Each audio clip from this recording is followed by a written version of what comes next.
Good morning. We are in the station of Terme Euganei in Montegrotto Terme.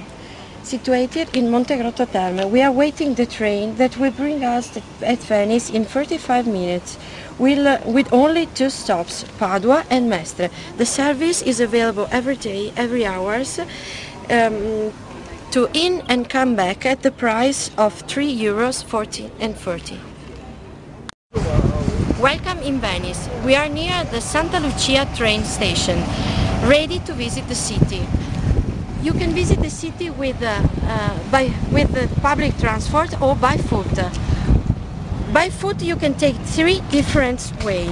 The first, you can go along Strada Nova in the way of Rialto and after San Marco. A second, you can do Ponte degli Scalzi, then arrive in Rialto and after San Marco.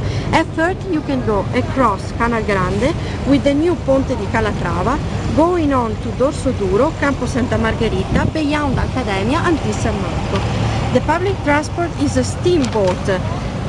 Here is the pier. The ticket of 12 hours amount at €16, and with that you can move around all the historical center.